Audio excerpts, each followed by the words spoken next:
had quite the journey. I grew up in the mountains of Colorado, little over 8,000 feet. And closest big town, I tell people, when we went grocery shopping, it was 65 miles in a different state. We had to go to Wyoming in order to do that. So I think probably a lot of that is what created who I am. Very independent. I am an only child. My parents could only stand one of me. So it was great. I had a whopping graduating class of 32. 32. And we won't say when that was, but it was a while ago. And I really was raised to be very independent and to have a great time, being able to do a lot of things on our own, because there weren't the things that were very close. So we did have to be very independent. I initially went to college in Kansas because it was a ways away, but not too far.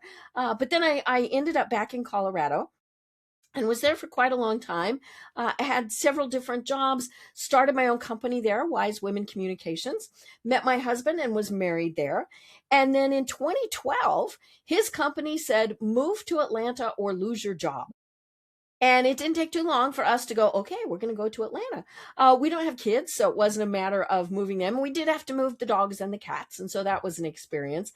But, came down here, embedded myself in the world here. I used LinkedIn extensively to reach out to people, to connect before I'd ever even moved. Really had a good time with that. Got here, was doing really good, was the good kid that went for my annual checkups, and I had a mammogram that came back with something wrong. I wasn't even home from the hospital when they called and said, hey, you need to come back. And so that kind of started me on a totally different journey, one that I had obviously never intended to go on. And many years ago, I worked for an oncologist, a cancer specialist, and I worked for the American Cancer Society. So I know just enough to be dangerous, right? When they start floating those terms around, I know what those terms mean. And so eventually, what I was diagnosed with was stage 4 triple positive metastatic breast cancer. That's not good, because stage 4 is not considered curable. Now, it can go away.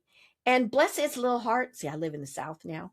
Bless its little heart, it has stayed hidden and inactive for over 10 years, which is a very good thing. But I had several complications, multiple along the way, and almost died several times. My husband was told I was not going to make it. And I remember going, I get to vote, excuse me. And most of the time I still worked. I own my own business. And hospitals and doctors' offices have very good Wi-Fi. So I kept working. Along the way, had more surgeries, more complications. But yeah, you just keep going, right? I'm the little Energizer bunny. 2 more cancer diagnoses followed. One was pretty simple, basic skin cancer. It's called basal cell carcinoma, which sounds horrible, but it's your basic skin cancer. So they took care of it. I didn't even have a stitch. It was very easy. But then 2 years ago, I got thyroid cancer. And so I've had 3 totally separate cancers. But yeah, kept working, kept going.